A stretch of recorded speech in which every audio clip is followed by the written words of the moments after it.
No, I think.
I know last time, I believe, we had presented a proposal, so I believe it was, if we were gonna go back and do a counter for us today.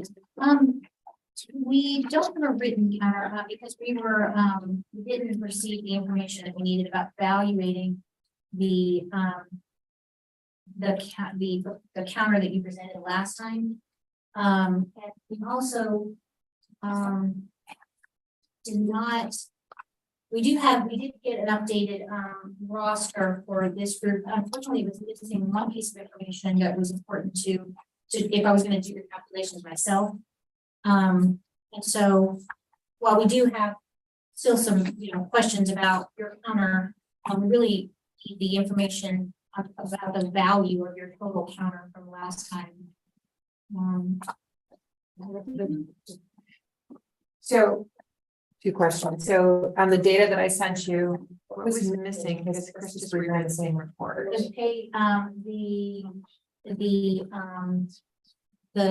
level.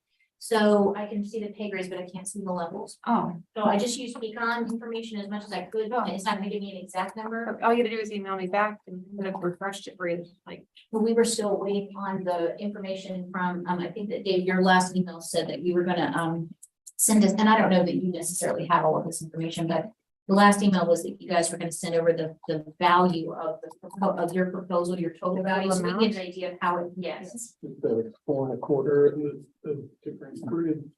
Was working on that. So it could be that you don't, yeah, it could be that you don't have it yet, and we do have, I mean, I have some numbers that I've run myself. But we're trying to figure out how we're gonna be moving forward. I'm trying to get an idea of how far apart we might be right now.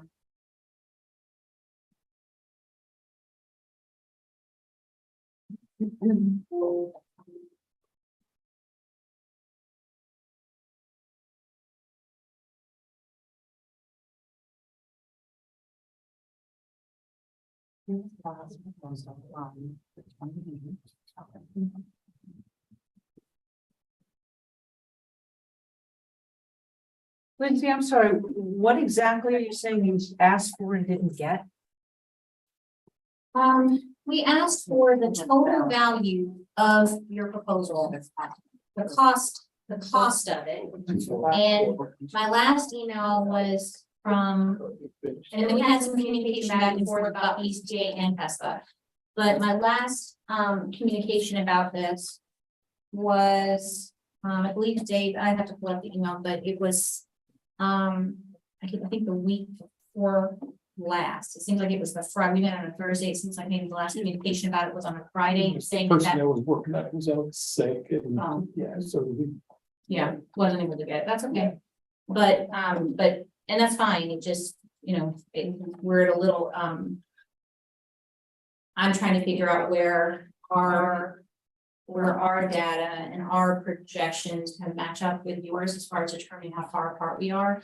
So I can't really present a written counter until we have that information. Now I could ask you, some it would be tedious, but I can ask you to walk through and give me some of the values that you, for example, you can tell me how many employees, I did some counts myself, but it was not a great use of my time to go through and try to determine how many employees, for example, are currently at G5. Okay, so give me a second. I don't have the most recent data that you had. But I'm gonna pull up what I had given you previously, and as soon as I can pull up that Excel. Okay, I think that, and that's good, and it's certainly helpful as far as to, you know, to get down to an individual basis. But it is, even with that, it's gonna take me some time to count that out, and associate it with from an individual record to a unit record to determine what the total value is, like how much the proposal would cost. I have my own, but you know, projections, but it was based on a format that we were using. It was somewhat different from what you presented last time when we agreed at the table that it's not a bad way to approach it.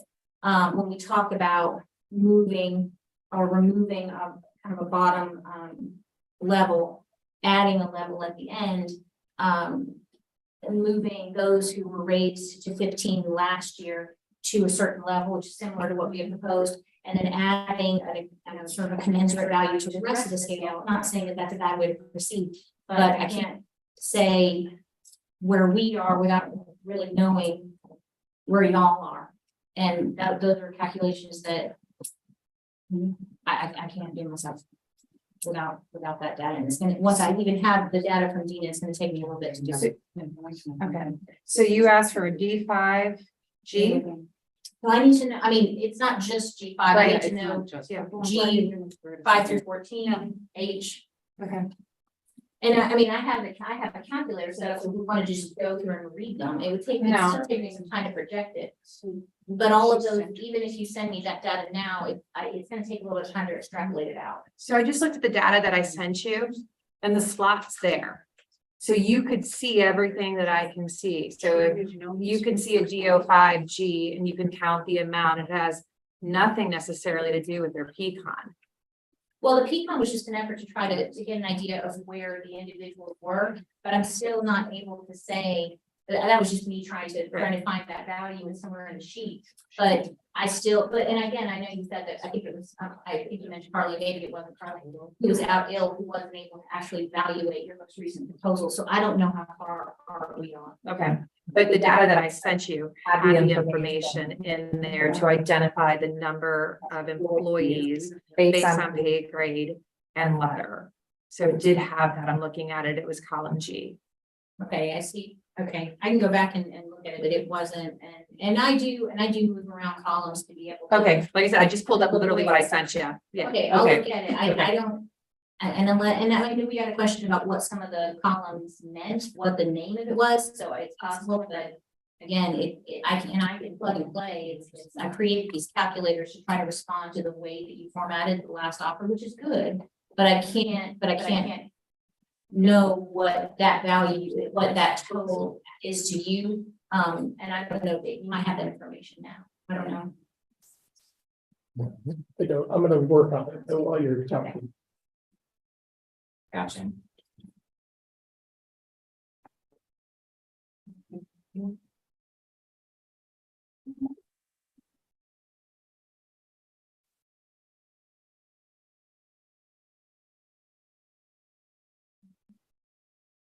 So I think, I'm sorry. He was gonna plug in some I'll numbers. see if I can get what she's asking.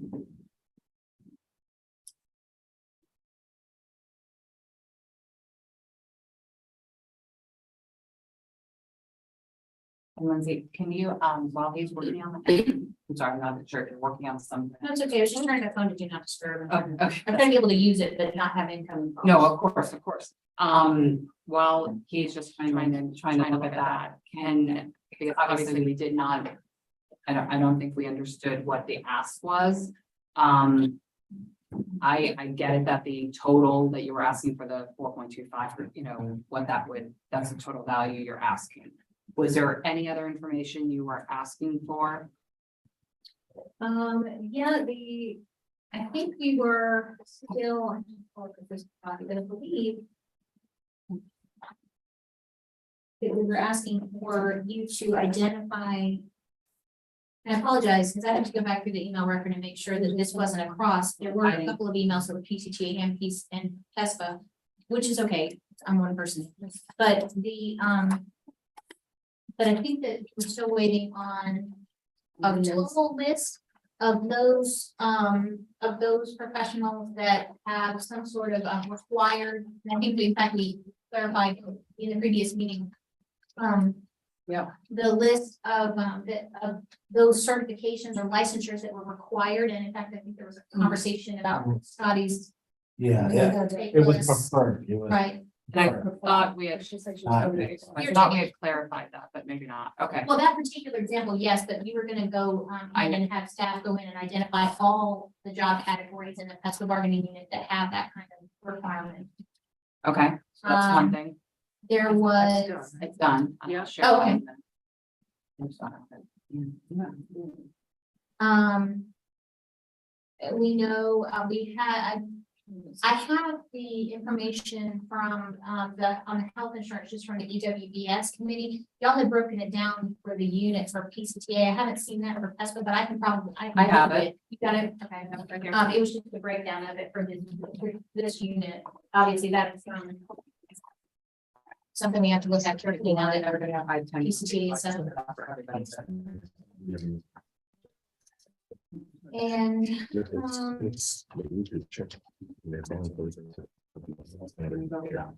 I think those were. I think those were the two pieces. I mean, they're big pieces, but Okay, well, there's the healthcare. thank you. You give me one minute. Good, we have her.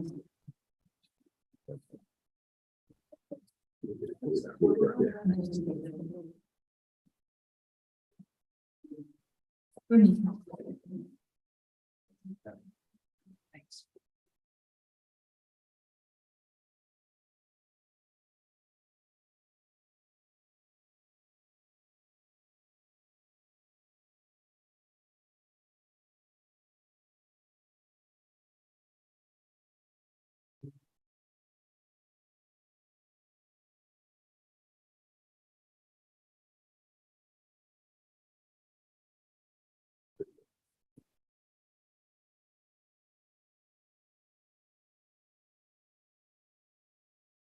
So I can walk us through the job description work. I don't have it in a document to print and hand out to you, but I can get that. I'll get this. I'll share with you the information, but then I will put it together in a document and send that to you. Okay. Okay. Sure. So yes, we went through every job description in the PESPA unit. One was behavior technician. And it is maintaining registered behavior technician credentials, which is done within the district.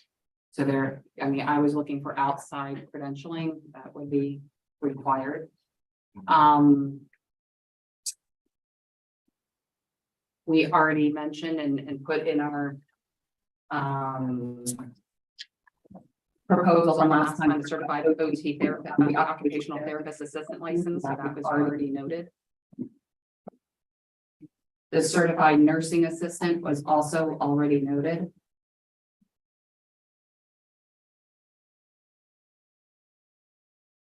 The child development associates have a lot of qualifications, but the majority of their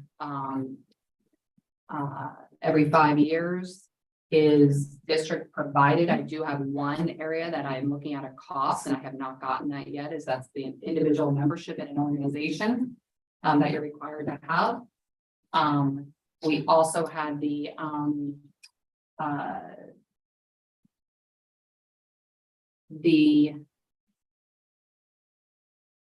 literacy requirement that currently the district is offering one of the 6 courses, and the information provided was working on getting other people certified to be able to provide that training. Again, that might be something to consider talking and having further discussion on. There is a group assistant childcare program, which is requiring 40 clock hours in childcare workers training within the first year, and that is district provided. What was it? Group childcare? There's a group leader childcare program. Sorry. There's a preferred, sorry, my computer just jumped. There is a preferred, for basic first aid and CPR, but that is offered in-house. Again, their other requirements are the 40 clock hours within the first year, and that is district provided, obviously. The LPNs, which we had noted in our last proposal. The MBAs have ongoing micro-credentialing and refresher courses, and that is also district provided. PE assistants, first aid, CPR, district provided.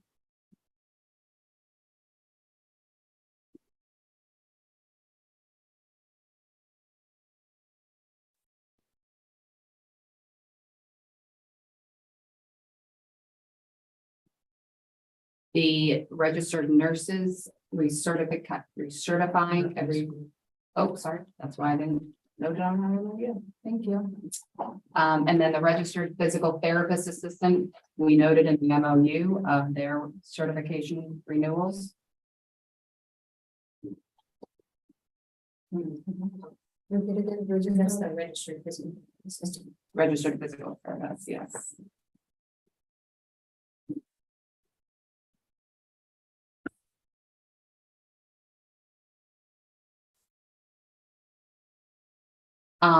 The other one that I actually needed to follow up back up on to find out what we provide or what we don't provide is regarding, and forgive me, I don't even know what there's an assistant for visually impaired.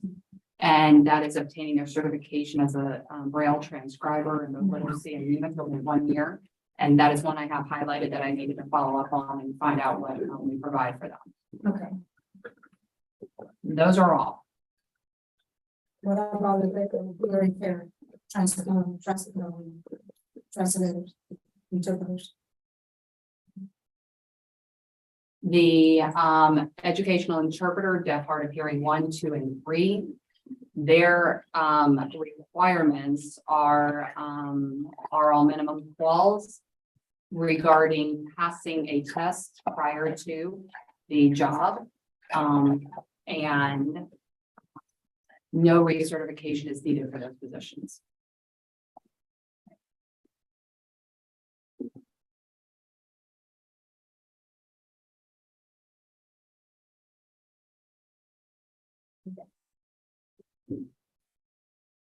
Thank you. And you said you were gonna later on email that stuff to me. Thanks. I just have some various notes that I was still following up on. Yeah.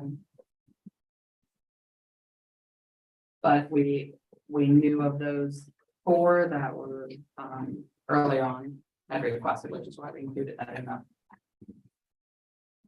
proposal.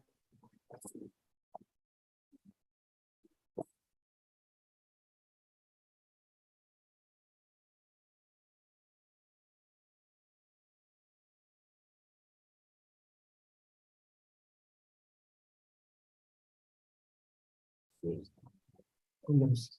Almost. Yeah.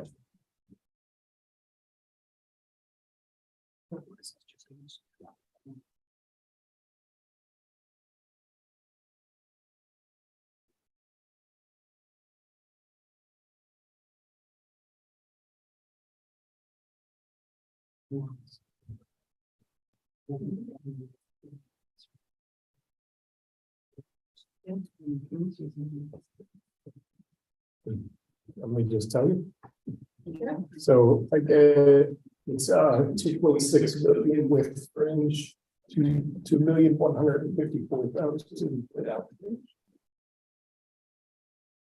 4.25. And doing the Sorry, 2.6 with French and 2.1 without.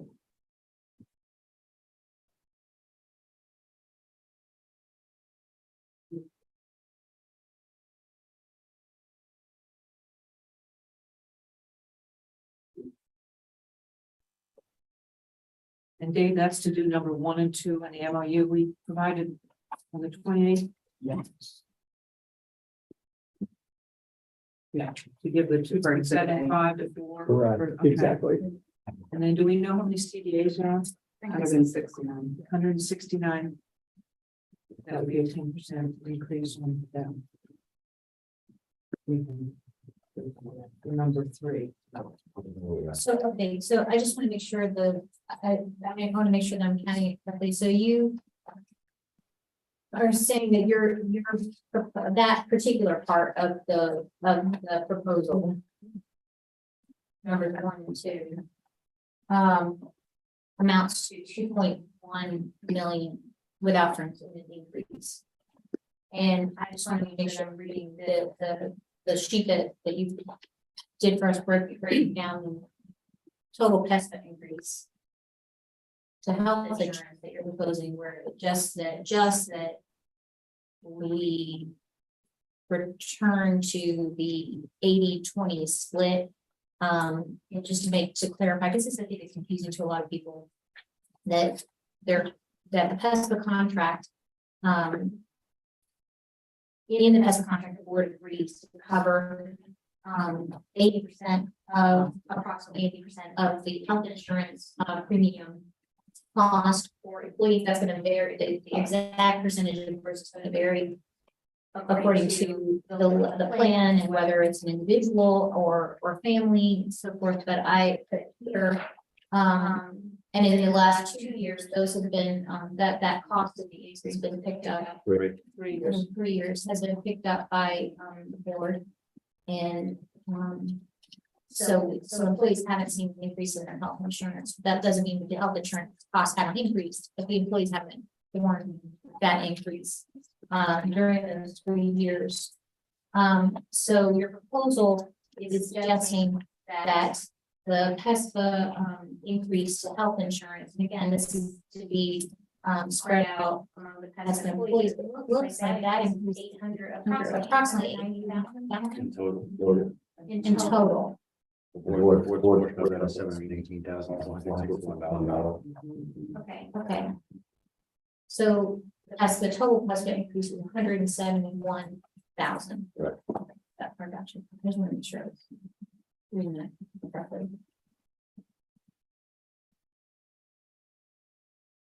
And that range would be anywhere from about a $3 increase. $3 to a high of 17. 17. No, a low of $1. Oh, yeah, $1. Low of 1 to a high of 17. Oh, okay. $1 about. Minimum, yeah, minimum increase of $1 pay period, maximum increase of Do you have the $7. CDA? Yeah, it's like, I think we said before, it's like 389,000. Yeah. Yeah. What's that? The CBA, the 10% was 389,000.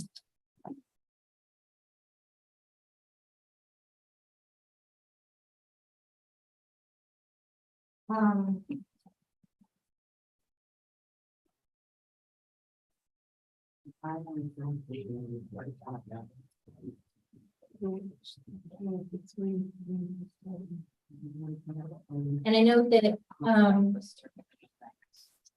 that the district stated in the last meeting, even though it's not itemized here in this agreement, that you would continue to do what we have been doing for employees regarding paying pre-K3 and BPK4 full day services for children of employees.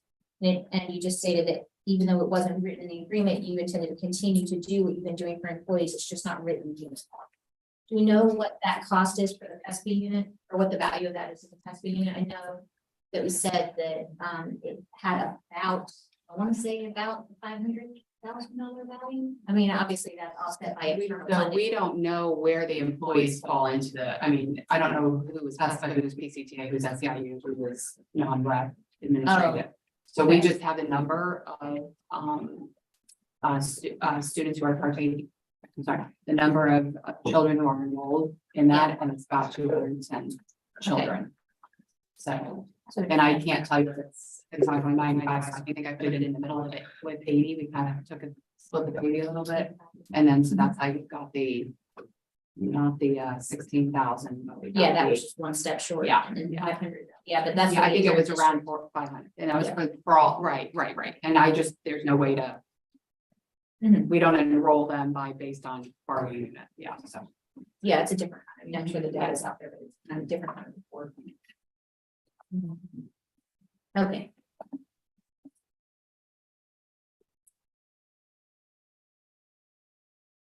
Okay, thank you for that updated information. That helps us to at least have an idea of how far apart we were since our last, counter. We would, need to caucus before deciding whether to present them.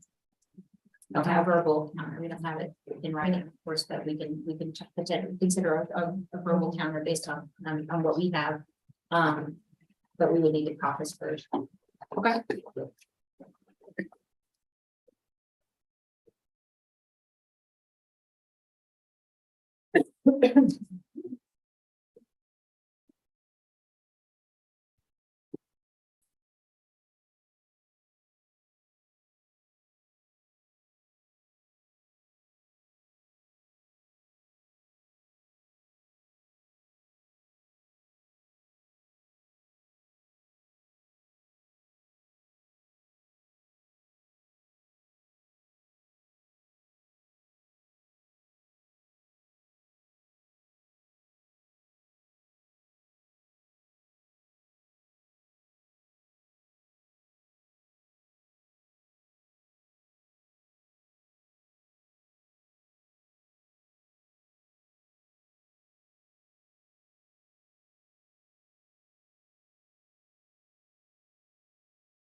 Get that.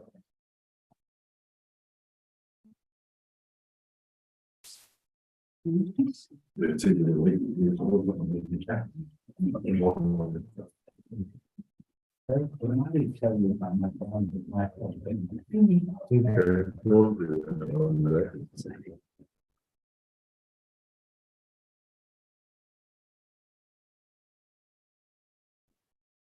Yeah, well, another- Thank y'all for coming back in. We, like I said, I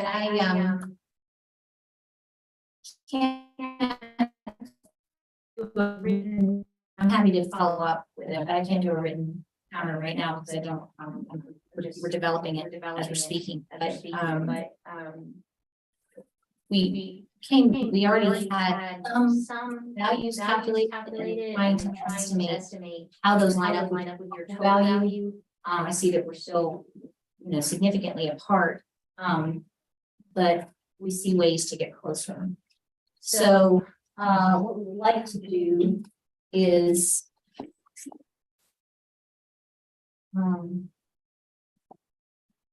propose the following. We would like to, I think it fits within the structure that you proposed last time, we just have to make it a little different.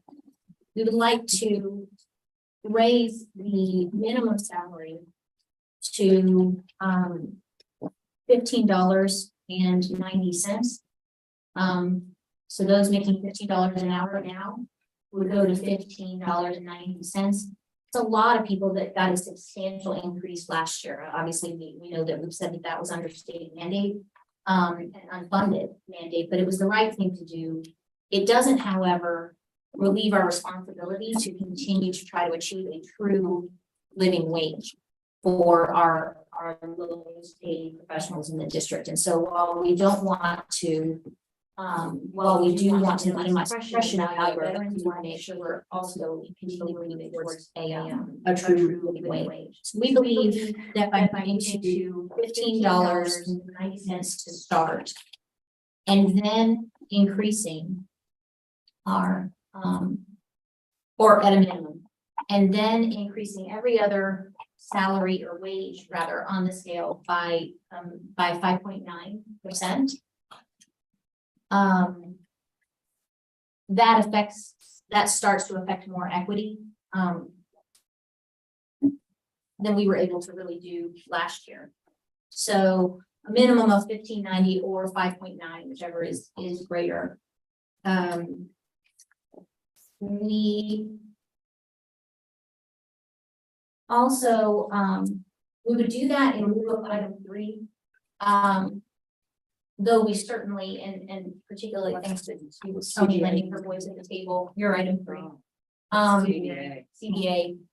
That is a reclassification there are many, I think, roles that could stand to be reclassified, our LPNs. I can think of another role that is the comparison of their wage here in the district to outside agencies and organizations. It certainly needs to be examined, but we would like to build more value into the scale across the board. So we reject item 3.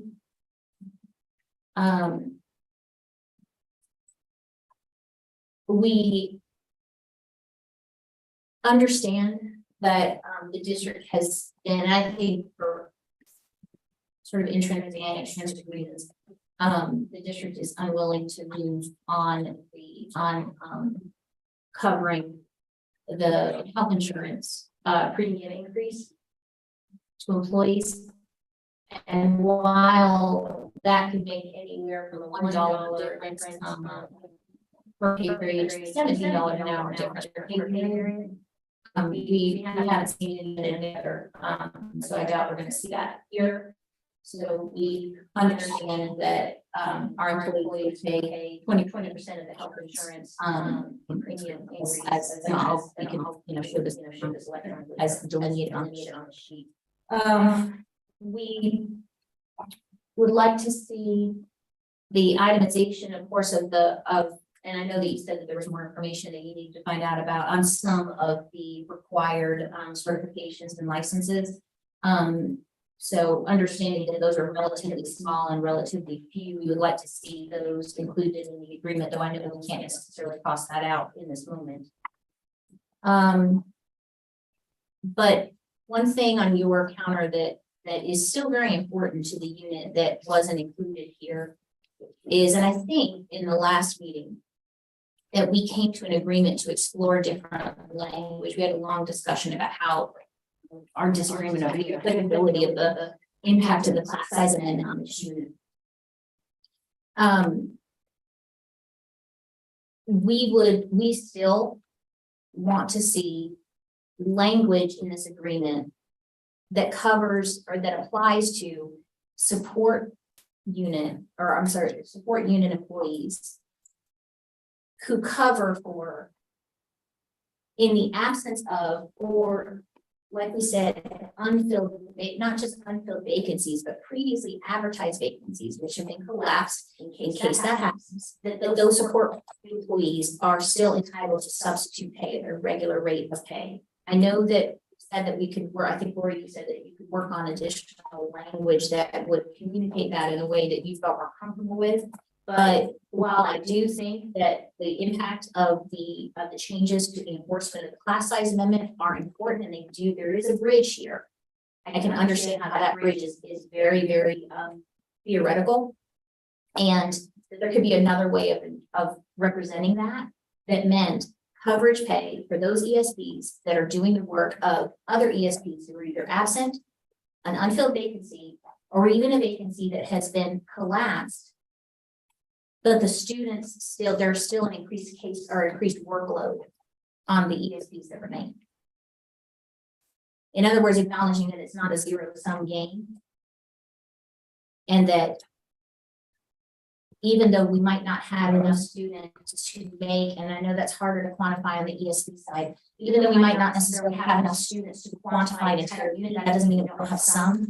And then when that unit is eliminated, those students are assigned to someone, to a class, to a department, and that increased workload should be compensated. So essentially, 15.9 or $15.90 an hour, or a 5.9% increase, whatever is greater. We accept the increase to the 20% of the increase to the health insurance premiums. And we would like to see, again, a further development of the payment for required licensure certifications once that person is employed. We know that the board stated that you would continue to provide the VPK 3 pre-K 3, VPK 4. And we would like to see the a payment for ESPs who sub for each other with that additional information I just.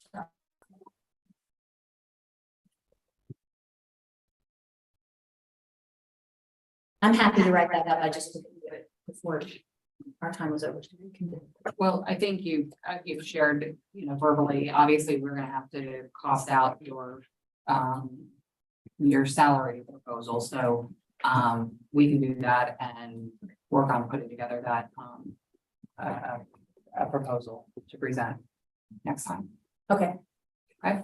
Okay. All right, and I can get in touch with you and Nellie over the next few days to look at scheduling the next meeting. Okay. Okay. Okay. Sorry. I'm sorry, just one second. Oh, she's gonna reach out to us.